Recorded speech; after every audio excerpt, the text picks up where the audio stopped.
Hey there, chatters. I'm Nat. And I'm Kat, and welcome to the Crime Chat. I am your forensic femme fatale. Natalie is your true crime addict connoisseur. We're just two normal girls who are obsessed with dark crimes, evil minds, and occasionally the unknown. Yes, here's your disclaimer, chatters. The following Crime Chat contains adult content and descriptions of, I imagine, violent scenarios today, so your listener discretion is advised. You have been warned, and before we get into today's Crime Chat, Kat, what have you done? Well, had a little vacay. I did manage to watch The Keepers. You mentioned that on the Netflix one from the last episode that we did, episode 58. So you mentioned that one on there for like the lead-in, and I saw it on Netflix, and I was like, okay, let me give this a shot. Now, okay, to be fair, I got a little bored. Okay. Just because I think it was so drawn out. But I can also see why, because there was so much detail in it. Yeah. But wow. It jumps all over the place. It starts out with this crime that was committed, the murdering of a nun, and then it goes into victims, then it goes into the church. Yeah. It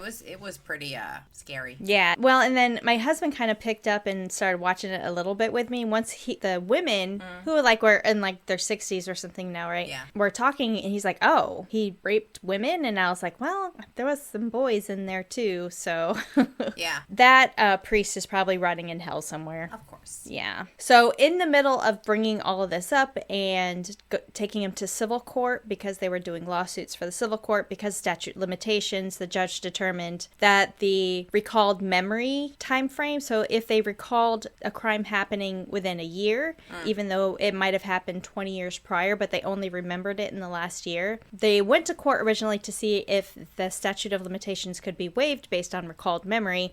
It was declined, so the victims kind of got together and did a civil suit, and it was against the archdiocese, the priest, the sisters that were in the church, just a whole bunch of people. But he did die, like kind of in the middle of getting all of these things, which I think is really neat how Netflix did this for the Staircase one too, where they followed the case and it's over a span of like years. So as they kind of continue to follow. But yeah, the priest did die, the main aggressor. Yeah. I think it's all substantiated based on the evidence, but we've also talked about it too, where Netflix has a tendency to lean, but they did offer, for additional interviews, and if the other people don't decline, they really have no other choice than to go with what they have. Yeah. And if it's leaning one way, then it's leaning one way. We did finish Yellow Jackets for the last 2 episodes that came out this season. How many seasons do they have? There's 2. I just started the first episode of the first season. So I got through the plane crash, which is in the beginning, and I can't believe how graphic it was. Yeah, but it was pretty graphic.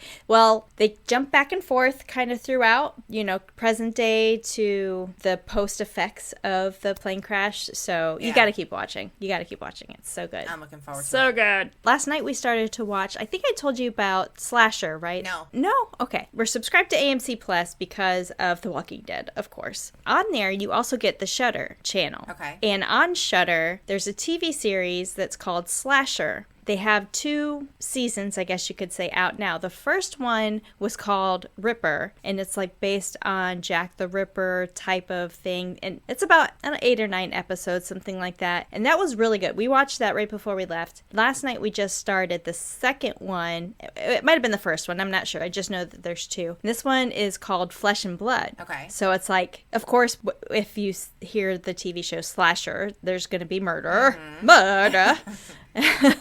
But it's like kind of how the story is all entailed, and that is gory. It is very gory, but it's good. Okay, it's good. I'm gonna check that out. Yeah. And how was your trip to Arizona? It was so good. Like, it was like 100 degrees, but it wasn't hot. I don't know how to explain it. I love it. It's like a dry heat. It is. There's no humidity. There's no humidity. I'm like walking outside. I'm like, this feels amazing. I absolutely love it. This is my element. So we went to Arizona, and then we did go out to California for a day as well. We normally take a vacation out there to visit family. This time, because my younger son, who's stationed out in California, is married, and they're expecting their first baby. So we had a baby shower while we were out there and got to meet the daughter-in-law's family. And it was really neat. No, it was really fun. They got spoiled with all kinds of things. Kat is going to be a grandmother. I am. Grandma. Grandma. I haven't decided age yet, but I think I'm leaning towards Nat and Kat. Nat and Kat. Yeah. That's cute. Or just grandma, but like Nat and Kat. They're going to have so many grandmas. And I was telling you about this.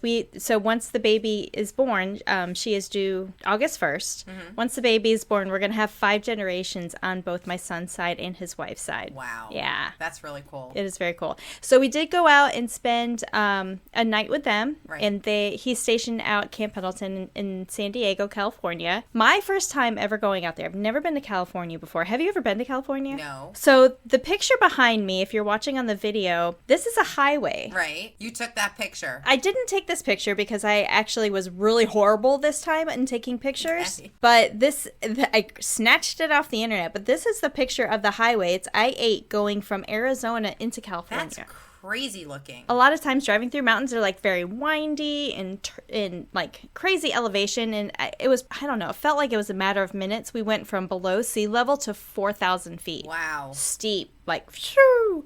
So like your ears are popping and everything. And then there's like the mountains and it has signs that was like, beware of falling rocks and that kind of thing. And it was super windy. So you go from this and then you go to like desert. Wow. Where it's movie picture scene in a desert. Gorgeous. And then I know you saw the Marilyn Monroe store. Oh my God, I can't believe that even exists. It's a spa, right? No, it's a store. But they said they had like skincare and beauty and... So they had a bunch of different things. Mm-hmm. We were at Hotel del Coronado, and it's in Coronado, which is an island off of San Diego, which is where the Navy SEAL team trains. It's where Top Gun was filmed. Okay. Both first one and Maverick, the second one. But it's a hotel that has a bunch of stores in it. And as we were kind of walking through, my son was looking for the Prada store. I don't know why. And it wasn't there. But we were walking through and I was like, is that Monroe? As in Marilyn Monroe? So I stopped and I was like, oh my gosh. And my husband looked at me and he goes, I will be pissed if you don't buy something from this store. Perfect response. Okay. I didn't buy anything. You didn't get anything? Pat. No, so they had like a bunch of shirts and the other picture that I posted had her portrait on the wall with some of the things. And I was just like, I'm coming back. Well, you can order online. I checked that out too. Yes. Yeah. So that's all my craziness. What about you? What you been up to? Checked out Yellow Jackets. I've been researching the story. Mm-hmm. Not really binge watching anything. I've been watching the news and I just found out, I think I told you, that Al Pacino is having a baby. He's Yes. 83 and his wife is 29. I guess he can afford a nanny. Yeah. I was like, wait a minute. I didn't even know he was married to a 29-year-old. And That's crazy. His children are older than her. How many times has he been married? Do you know? Probably a lot. I mean, he's Al Pacino. Yeah. You know. Yeah. Ooga, whatever it is. Yeah, that's crazy. I mean, at that time, you just want to be grandpa and, like, great-grandpa and, like, Yeah. spoil the grandbabies. Like, so it makes me wonder if she was, like, wanting a child. Well, you're 29. Why not? Yeah. You're married to Al Pacino. Why not? Why not? If he still can get, do it, like, why not? Yeah. You were going to say if he could still get it up. Yes, you were. Thanks to science, any man can get it up. they have Viagra. The little blue pill. Seriously, at this point in Florida, I think they're going to start serving them at ATMs, those pills. That's it. That's basically it. Oh, the other thing, real quick, because I was telling you about the trip and everything. So when we left, Yuma, Arizona is the last city before you get into California, when you're on this highway. And it was probably 98, 99 degrees, something like that. Right. By the time we got up to the mountains, even in San Diego, the high, it was in the 60s. Ooh, that's beautiful. You could watch the temperature just like dropped. Like you were watching it on the little dashboard or whatever, and it was just like 82, 79, 72. Really? Like it just kept dropping. And I think it was even, actually, it got down to the 50s. It gets cold in Arizona, I know that. Well, that was when we got into California, when we got up into the different elevation. But I will also say it's really, really cool because as you're driving there, you like, there's the Pacific Ocean, the beach, Right. and there's mountains right there. It's so cool. I gotta get to California. One day. I'll get there. And they live about an hour and a half away from LA. Ooh. So next time we go out there, I'm going to go see the stars. But it was a great trip. Gotta be a grandma soon. I know. That's really cool. You're so young, and you're going to be a grandma. Ish. You're going to be a grandma. You're going to be able to enjoy and be active and do all these cool things with your grandkid. This is nice. When I get my knee replacement, I'll be very active. But you got a good story for us today. Yes. So my story is, I hate to break it to you once again, there's no murder. But there is a crime. Heinous crime. Ugh. But there's no murder. I was researching this story. I kind of tripped over the story. Once again, people don't talk about it. And I think because a lot of people that are involved are power players and they kind of shoved it under the rug. Oh. Yeah. So I figured we need to talk about it. And there's a really cool twist in it that kind of goes back to one of the episodes that you went over, which was the McAfee. Oh, John McAfee. Yeah. Yeah. And it doesn't have nothing to do with him, but his lifestyle. A little bit. Let's get into it. Okay. Have you ever been to Ohio? Yeah. How do you like it? So I went there as a kid where I got to sightsee a little bit, but I don't really remember a whole lot. We went to a huge theme park called Cedar Rapids. And at the time had the biggest wooden roller coaster. Right. So we as a kid, and then the other 2 times that I've been back to Ohio are to run the Air Force Marathon. So didn't get a whole lot of sightseeing in there because I couldn't walk. I've never been to Ohio. I've heard it's really nice. I know countless amount of people from Ohio. I think I know more people from Ohio than I do from New York, and I lived in New York. Like, there's so many people down here from Ohio. Well, then why are they leaving Ohio? What's wrong with it? Because they're 80 and they're sick of the snow, and that's why. And the Viagra's down here. I know. The cheaper Viagra.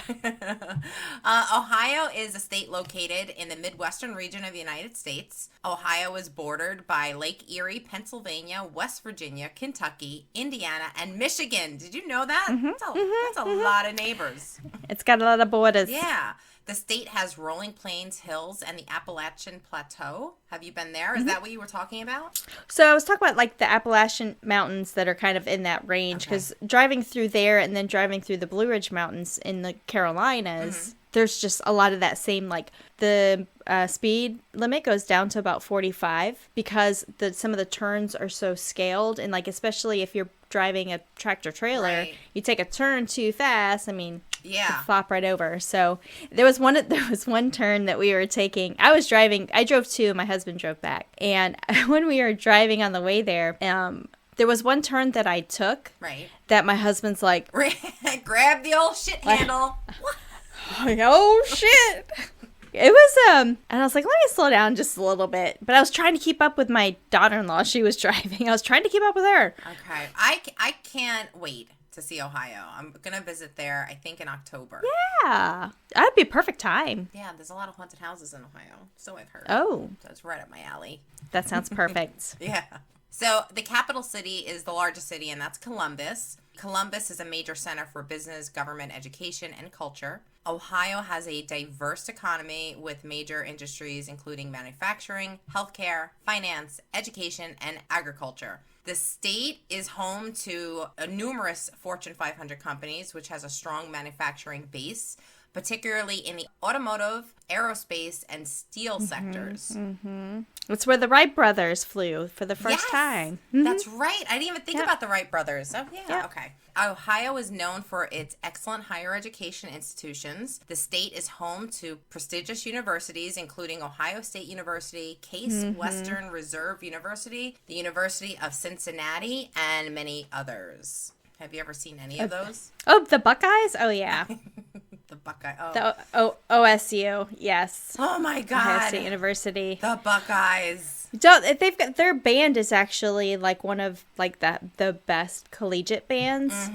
And I don't know if you've ever seen any football games when they go out, they'll spell out Ohio. Yeah. On the field. Yeah. What do they call them? Best band in the land or something? Maybe. Something like that. The state is known for its museums, its theaters, its amusement parks, and historical sites. And I cannot wait to get to some haunted houses, really. Yes. Seriously. Yes.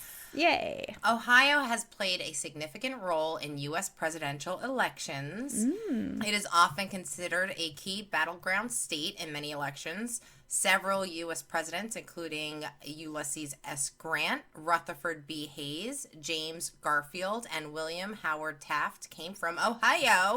Oh, there was a picture of President Taft at the Hotel del Coronado. Oh, he must have went there. There was like a whole wall of like some presidents, and there was one of Marilyn Monroe. She was been there before, and I was like, she was here. I wonder if what room did they tell you? Like what room she stayed at? No. We need details.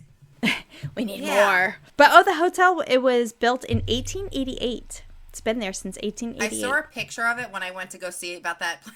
the Maryland store. The Maryland store. And it reminds me of, it's much bigger and more luxurious, but it reminds me of the Stanley Hotel in Colorado. I don't know. I've never seen that. It's the hotel that The Shining was based on. Oh, yes. Duh. So, yeah, it had that feel, that old historical feel. So these are some highlights about Ohio. The state has a rich history, a diverse population, and offers a range of cultural, economic, and natural attractions for residents and visitors alike. But today's chat is going to be about one of Ohio's favorite pastimes, football. Foosball. Do you like football? Yeah. So I don't watch football as much as I used to. It was, grew up as a cheerleader for football and basketball. Yeah. And you got into the game. But I mean, if you go to a game, it's so, as we talked about before, like there's so much more fun and you get like much more encapsulated in everything when you're there live versus watching it on TV. Yeah. Oh, well, like we'll watch the Super Bowl but we really don't watch NFL anymore just because it's, they're bitches. They make multi-million dollars. I mean, it's just my personal opinion. Like they're just like they're whiny about how much money they make. Now there are some out there that give back to the community and do some good. Some players that are out there, but I'm just like, you make millions and millions and millions of dollars. And you want to complain about it's the wrong flavor Gatorade or some shit like that. I don't know. I'm being cynical now, but I've never been to a football game. No, I've hosted countless amount of Super Bowl parties, but I've never watched the game. Like I've literally hosted for years Super Bowl parties that I would invite 60 people, totally cook and all that stuff. And the minute the game went on, I went in the other room. I got my plate ready and I just took my glass of wine. I don't know. I never got that bug where I was like on that football craze. Yeah. Well, Ohio has a strong sports culture, passionate about professional and high school and college leagues, especially in football. Mm-hmm. The state is home to teams in the National Football League, the Cleveland Browns, the Cincinnati Bengals, and the Major League Baseball, which is the Cleveland Guardians and the Cincinnati Reds. They used to be the Cleveland Indians, but they had to change their name. I know. Well, one of the best movies, baseball movies ever, with Charlie Sheen, and now I can't think of the name of it, where he was the pitcher. Major League, yeah. Yeah. One of the best movies, the Cleveland Indians. They also have a National Basketball Association, the Cleveland Cavaliers. You know them? Mm-hmm. You went to basketball? Yeah, so I was really into basketball for a long time and followed players and that kind of thing, but not so much anymore. Yeah. Well, if anything, we do baseball. Okay, baseball's good. I mean, baseball for me is easier to watch than any other sport. Well, when we were at the baby shower, the guys actually went to a Arizona Diamondbacks Boston Red Sox game. And my husband and brother, and they're all Boston Red Sox fans. Right. And so, you're going to a home game, but you're for the opposing team. But they said that in the stands, there were more Boston Red Sox fans than there were Arizona Diamondbacks. I'm just not a sports fan. I don't know. No sports ball here. No. Football holds a significant place in the state of Ohio. High school football is immensely popular. Ohio is known for its strong football traditions and boasts some of the most successful high school football programs in the country. Ohio college football is home to several notable college football programs. The Ohio State University Buckeyes, located in Columbus, have one of the most successful and passionate fan bases ever. I would say yes, dedicated fans, yes. And they compete in the Big Ten Conference. Now, Kat, I know You're going to ask me, what is the Big Ten Conference? And you know what the Big Ten Conference is, right? Nat, what's the Big Ten Conference? You already know. I don't know, but I had to look it up, so I looked it up. Okay, so the Big Ten is an athletic conference consisting of 14 institutions located primarily in the Midwest region of the United States. The name Big Ten originated in 1917 when the conference was formed by 10 founding members. However, it consists of 14 now. Yeah. And those 14 are the University of Illinois, Indiana University, Bloomington, University of Iowa, University of Maryland, University of Michigan, Michigan State University, University of Minnesota, University of Nebraska Lincoln, Northwest University, Ohio State University, Pennsylvania State University, Purdue University, Rutgers University, the University of Wisconsin, Madison. Like one of their campuses, like the main campus, I would say, is probably in Madison because it's the capital of Wisconsin. Yes. So the conference organizes regular season games, championships, and tournaments, and is also known for its intense rivalries and passionate fans with matchups like Ohio State, Michigan football games, which I know is a big thing. Yes. Because when they play down here, like these people, people down here go crazy. Yes. The Indiana Purdue basketball games. I don't know anything about them. Yeah. Overall, football brings communities together, fosters fierce rivalries, and is deeply cherished by fans throughout the state. Our crime takes place in Steubenville, Ohio. Have you ever been there? No, I don't think so. Okay. All right. Steubenville was established in 1797. The town was named after Fort Steuben, which was built during the American Revolutionary War. Steubenville quickly grew as a center for trade and transportation due to its location along the Ohio River. In the 19th century, Steubenville experienced significant industrial growth. The town became known for its manufacturing industries, including iron and steel production, glass making, and pottery. Sounds like a fun place to live. Yeah. The Ohio River played a crucial role in the development of Steubenville. When it comes to this case, it's Stupidville. But anyway. Okay. The Ohio River played a crucial role in the development of Steubenville. It served as a major transportation route, allowing goods and people to move in and out of the city. Steubenville has a rich educational and cultural history. The history is home to several institutions of higher education, including University of Steubenville, a predominant Catholic university. The Keepers just comes to mind. I know, the Keepers, yeah. Steubenville also it sounds like you're saying Stupidville. It does. It's my New York accent. It is what it is. Steubenville also has a vibrant art scene with galleries and theaters and community events. I can't wait to, you know what, we're not going to go to Steubenville, but. It'd be stupid to go to Stupidville. I don't. Just kidding. Oh my God. I don't know if we should cut this. Now, we're going to leave that. Okay. However, stupid. See? Stop it. Okay. Steubenville. Okay. However, Steubenville faced economic challenges in the late 20th century. The decline of the steel industry and the changes in the manufacturing sector led to job losses and a population decline. So, I hope that paints kind of a history of Steubenville. Not Stupidville. Steubenville has a long, strong sports culture, particularly in football. The Steubenville High School football team, known as Big Red. Ooh. Have you heard that nickname before? Just the bubblegum. Okay. My favorite. You know what? I don't know if that gum is named after them. Might be. That's interesting. Gotta look that up. They have a long-standing tradition of success and have produced notable players professionally.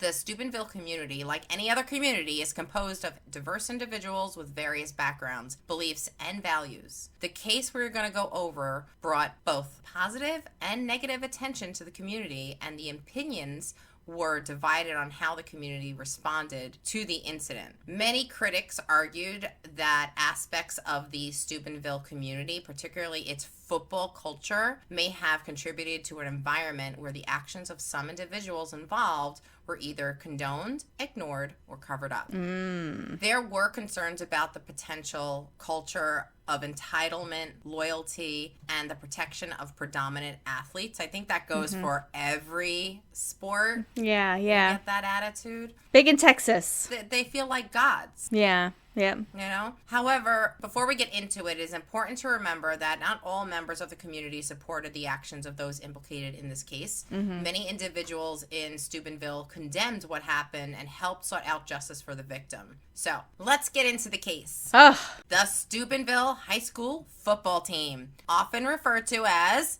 Big Red. Big Red. Due to their colors of red and black. The team has had success on the football field, winning numerous championships and earned a strong reputation in the local community. However, the team gained significant attention and scrutiny after said incident that we're about to get into. Oh.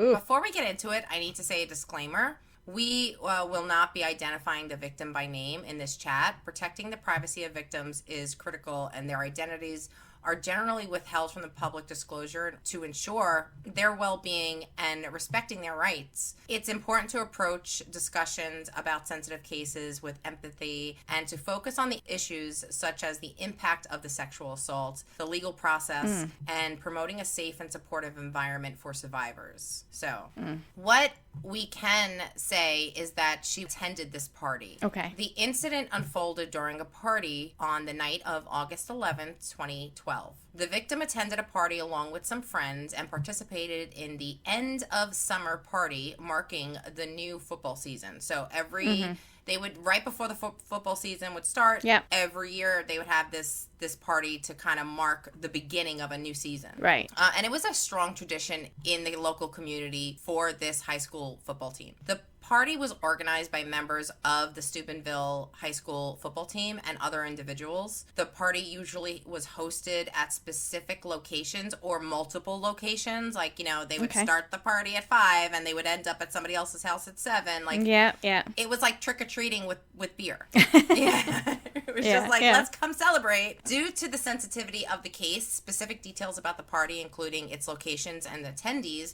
are not widely known, nor are they available publicly. The assault led to criminal charges against some individuals, but not all of them. And I think that's why a lot of the details in this case are redacted. Okay. The exact number of people who attended this party has not been publicly disclosed. We know the party involved members of the Steubenville High School football team and other individuals. The exact number of players on the team during that time of the incident in 2012, typically the roster ranged from 30 players to 60 players or possibly even more. The number of players would fluctuate from season to season based on factors like graduation, transfers, new additions to the team, things like that. Yeah. Malik Richmond was born August 29th, 1995. He was a wide receiver and defense for the... I'm sorry. He was a wide receiver Sports ball. and a defensive end for the team. A defensive end? Is that correct? Okay. Yeah.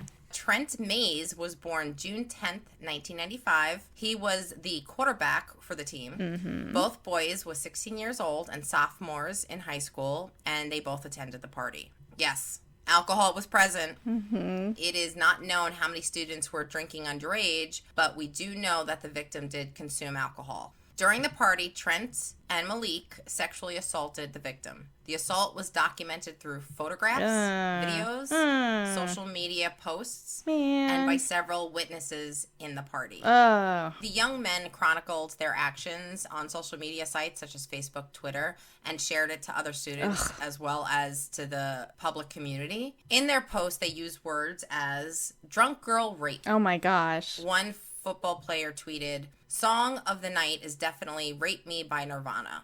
The next tweet went out, "Some people deserve to be peed on," and claiming they urinated on the young unconscious girl. Another picture entitled "The Dead Girl." The victim was taken home by friends the next day, and she started to receive calls and messages from her friends and people who know her saying like, "Have you seen the post yet? Have you seen what's going on?" It's all in the community. They showed her what was out there publicly. She then realized what had happened to her the night before. She told her parents, and they took her down to the Steubenville Police Department to file a report. And I guess in a small town, people heard that the victim actually went to the police department. I guess they saw the car pulling up. She was giving her statement. And immediately, the members of the team involved deleted all their posts about the night before, thinking they were going to get away with it. That's why you screenshot that shit. We're going to get into it.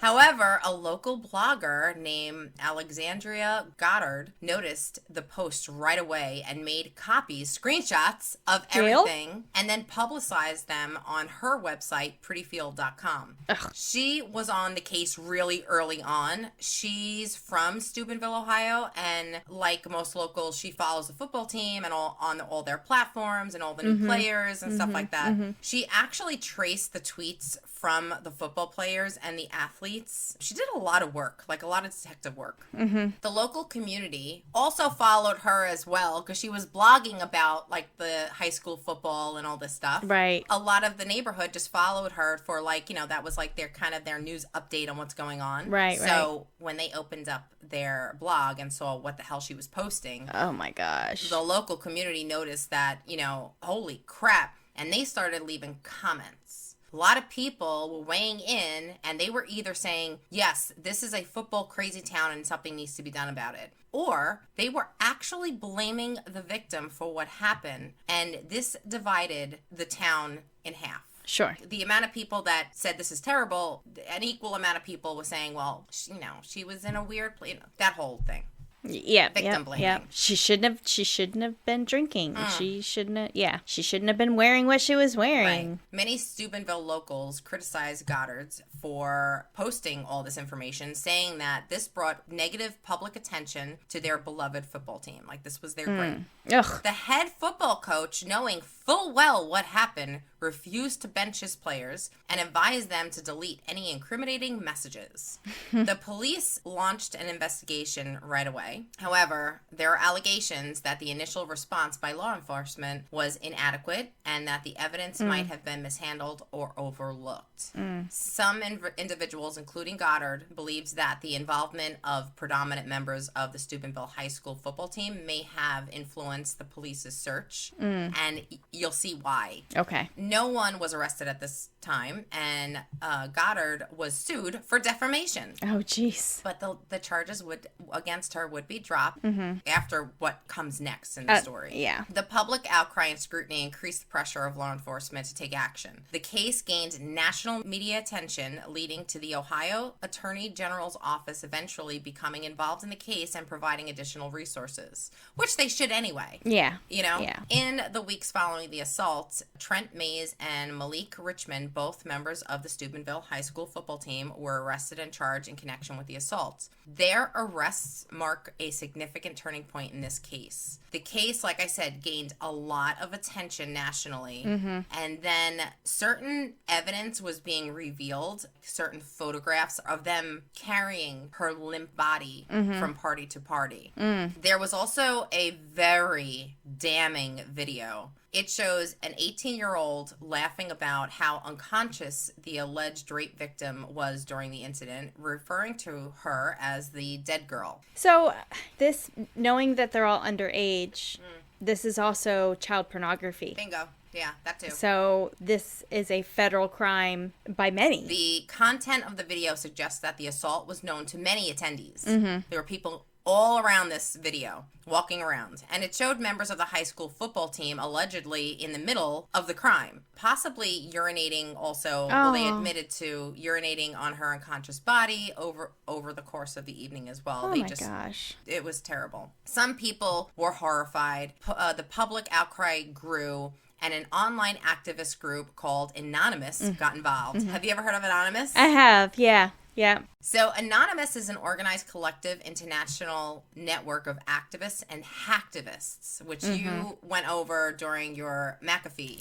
episode. Yes. Anonymous has been involved in a wide range of activities, some of which are focused on promoting freedom of speech, government transparency, social justice causes. However, it is worth mentioning that participating in hacking activities or engaging in illegal actions can have severe legal consequences. Yes. Engaging in hacking and other unauthorized activities is against the law and can lead to criminal charges. It is important to adhere to the legal and ethical boundaries when it comes to cybersecurity and online activities. There. All right, back to the story. They they launched the investigation into the case themselves, seeking justice for the victim. Now, in the video, it shows the crime is still in process, like it's still going on. The video has a number of people implicating themselves. The video shows them stating, "She was raped more than the Duke lacrosse player raped." The Duke lacrosse reference here refers to an incident that occurred in 2006 involving members of the Duke University men's lacrosse team. It was alleged that several members of the team sexually assaulted an exotic dancer they hired for a party. However, it was later determined that accusations were false and the case was eventually dismissed. The incident received significant media attention and sparked a national debate about issues such as rape, privilege, and the presumption of innocence. It also raised important discussions about the importance of due process, media coverage, and the handling of sexual assault allegations. Anonymous launched a campaign to unmask the football player. All right, you're gonna love Anonymous. You're gonna love them because you know what? It's almost like they're almost like a Robin Hood type. And they don't give a fuck. They don't give a fuck, and you can't catch them. They're all anonymous. The group hijacked the football team's website and threatened to release the personal data of the school officials, the coaches, and every player on the team if those involved in the rape do not publicly apologize. Damn. I know. Anonymous operated 3 separate entities that coordinated together. The cyber action known as the NightSec, the ground protests, which they organized in the community called Occupy Steubenville, and then there was a third, which was almost like the disclosure platform, which they put out the evidence. Okay. With Anonymous campaigning, the New York Times wrote an article uncovering what had happened to the 16-year-old girl. They did disclose her age, who was from neighboring town in West Virginia, so she wasn't even from there. No. Oh my gosh. Yeah. She was intoxicated and possibly drugged. They're thinking that she had the date rape drug, including alcohol, which would render her completely unconscious. Yes. Special K. Special K. Is the street name for it. Yeah. Oh. The date rape drug. During the crime, what they said that happened to her is the football players, like I said, were carrying her, like they were holding her arms and legs, and they were just carrying her like a dead body from party to party, sexually assaulting her on the way and raping her at the parties and between on the way to the parties. They also uncovered that the sexual assault alleged happened at the home of the assistant coach of the football team. It's alleged that during the night she was taken to the home of the Jefferson County prosecutor. What? Because remember, it's like Halloween night. Yeah. You just pick a house, go to it, they're going to celebrate you. Yeah. Wow. And they dragged in a bunch of very powerful people, and you wonder why this case isn't really told that much. Prosecutor of Jefferson County, Hamilton, recused herself from the case. And it's a her, it's a girl.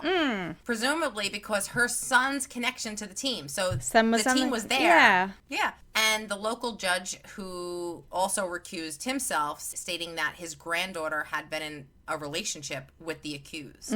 So it's a small town. Everybody is kind of involved here. And there was only 2 that were arrested? Only 2 were doing that? Only 2. But there was potential evidence of more? The video alone. Okay. The video alone has more. Wow. So during the protests, Sheriff Fred Abdullah announced to the people, when I say protest, during the anonymous protests, like they brought it to the streets. And they normally wear like this mask from the movie For Vendetta. I was just about to say V for Vendetta, yep. So you don't know who they are. I mean, they could be your neighbors. They could be, they just, it's the kind of singularity. He stated that no more people are going to be, no more suspects are going to be charged in this rape case. No. The crowd was not happy. You can hear the boos.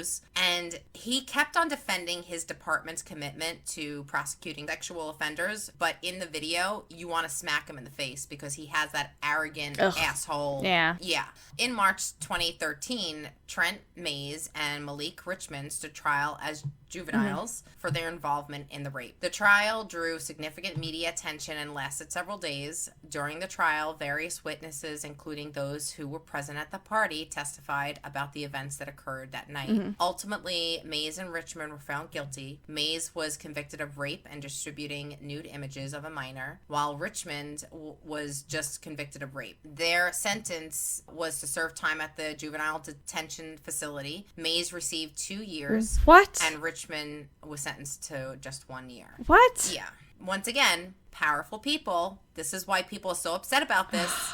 I'm flabbergasted. They're so upset about this case. So now, additionally, both of them had to register as sex offenders when they got out. Well, good. Like, yes. Definitely good. But there could have been so much more that they were charged with. Like, I just don't, like you said something before. Yeah, distribution of child pornography. Yeah. Yep. The Stupidville. The Stupidville, not Stupidville. We're going to move along. The Steubenville Rape Case raised societal issues, including the importance of consent, bystander intervention, victim blaming, and the impact of social media in the digital age. Right. In the last 10, 11 years, a lot. A lot has changed. It sparked national conversations about the treatment of sexual assault survivors and the need for education and awareness regarding consent and sexual violence. Rape culture exists in various societies worldwide, including the United States. It is an issue that transcends national boundaries. In the United States, rape culture is influenced by attitudes, cultural norms, media representations, legal framework, educational systems. I mean, the list goes on and on. Yeah. Some factors contributing to rape culture in the United States include 1, victim blaming. Survivors of sexual assault are often subject to questions about their behavior, clothing, and choices instead of focusing on the actions and the accountability of the perpetrator. 2, rape myths and stereotypes. This goes back to the lacrosse case where, well, she's a sex worker. You can't rape a sex worker. Oh, yeah, you can. 3, media influence. Media representations can perpetrate harmful narratives and reinforce gender stereotypes that normalize trivializing sexual violence, 4, legal and institutional responses. The way sexual assault cases are handled by the criminal justice system and institutions can contribute to the culture that discourages survivors from reporting. I mean, like at one point, I think there was a case, I want to say in Boston, where the survivor had to be questioned because he was acting as his attorney. He's representing himself, yeah. How do you do that? And 5, consent education and prevention efforts. While progress has been made, there is still a need for comprehensive education programs that address consent, healthy relationships, and respect. Football and other sports has a presence of the rape culture surrounding it. The ways in which attitudes, behaviors can enable sexual violence and contribute to a harmful environment, such as hypermasculinity. The culture of football often promotes, and this is kind of like this harmful notion of power, dominance, and entitlement. Team loyalty and silence. Yes. The strong sense of loyalty and camaraderie within football teams can sometimes lead to culture of silence and cover-up. 3, influence of the media and fan culture. Media coverage and fan culture surrounding football can contribute sexist language and the devaluation of consent. Yeah. And the power dynamics and unequal treatment. In some cases, athletes receive special treatment or are shielded from the consequences due to their athletic status, perpetrating a sense of entitlement. And this is like where, because, the high school team is so popular and brings in so many fans, and we make so much money that we have to protect them because they are our method of income and wealth. That's why I think they should make a significant, drastic example of these people. Like, not in our town. You mess with that, you're no longer on the team. Yeah. Like, there should be a heightened sense of, no, you don't behave this way. Right. And I think people would be better off for it, but no.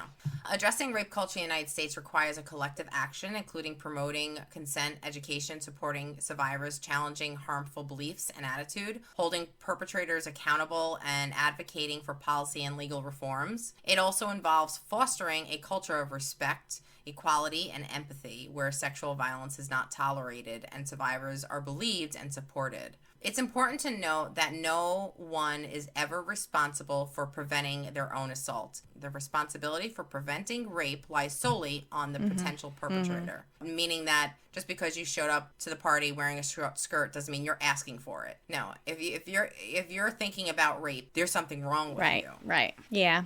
I mean, you don't go to a party or a club or something that says, please rape me. That's basically what you're saying. It's like they'd have a sign on them that says, I consent.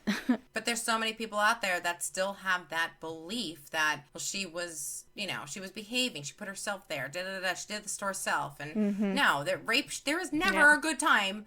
Rape, is never okay. Never okay. No means no, people. No means no. And one of the things that they started doing in the military, too, so under UCMJ, is part of that inability to consent. If they are so drunk, and we would do these estimates on, like, the alcohol intoxication levels that they would have had at the time based on their size, drinking habits. It was a complete estimation, but it was part of that forensic part, I guess, of establishing what level they would or would not have been able to consent. Right. And I mean, if you're blacked out, and and it sounds like that's what happened obviously to this girl. She was blacked out, she was drugged, she was completely unconscious. If you're in that level where you are completely unconscious, you cannot consent. Right. You do not have the mental capacity to say, yes, I consent to this. Right. Exactly. And even say she wasn't unconscious, but she was lethargic in some way.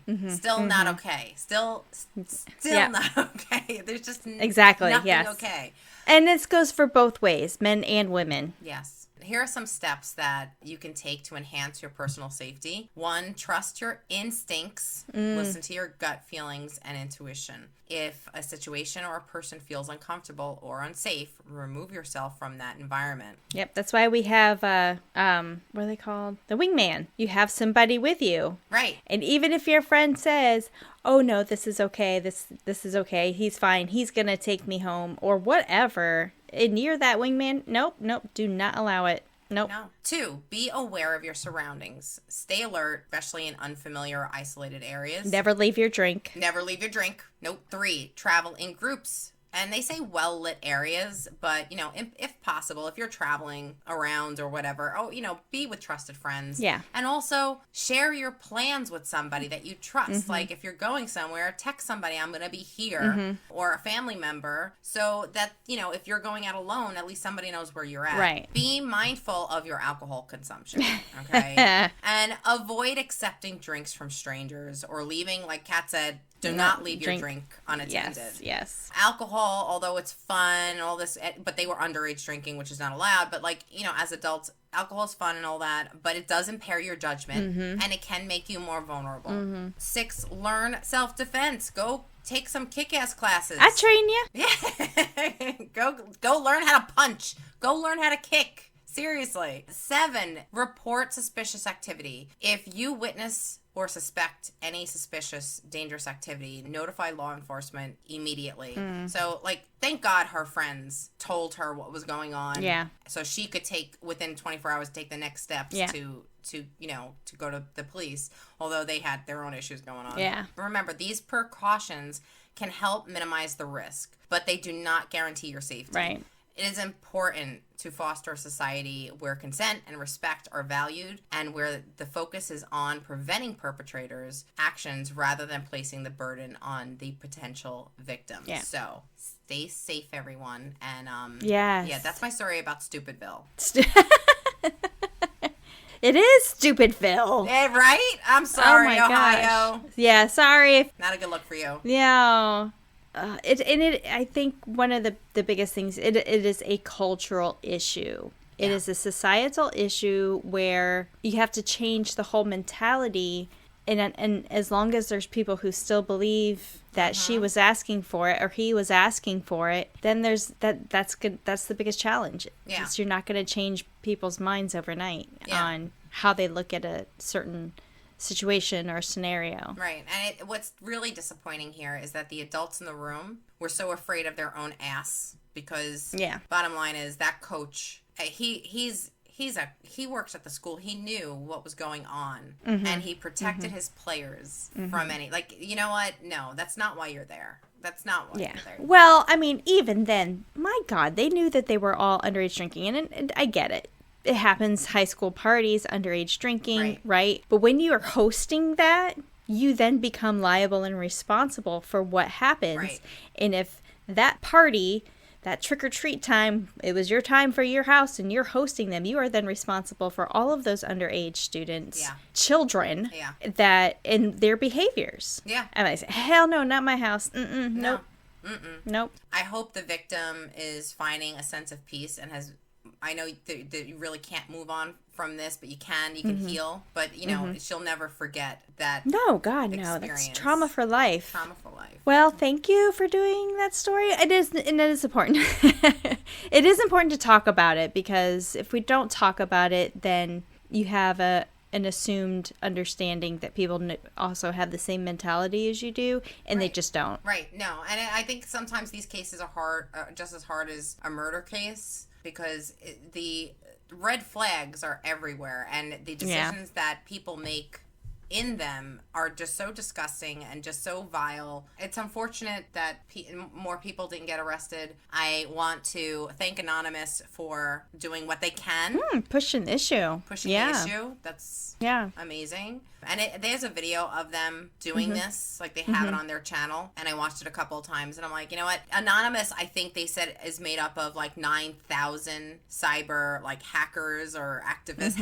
Hacktivists, yeah. You know, and they get arrested and all the time. But it just seems like, you know, we're in the cyber age, and they're really good at what they do. Maybe they need to give them a job instead of arresting. I'm sure a couple of them have worked for some higher up, you know. Yeah. Well, because we don't want to leave you hanging, chatters, for more information on this case, please check out After That Crime Chat, only available on Patreon. And don't forget to follow us, Crime Chat with Nat and Kat, on Facebook, Instagram, YouTube, Twitter, TikTok, to see what we got coming up. Remember, Crime Chat with Nat and Kat, when you become a chatter to our Patreon, you'll have full access to bonus episodes, behind the scenes, bloopers, and free merch. Check out some merch in the works. Yes, and be sure to check out our next episode. We will have a guest, and we'll have a little bit of the deep blue sea. Yes, you don't want to miss it. So we'll see you next time, chatters. Bye.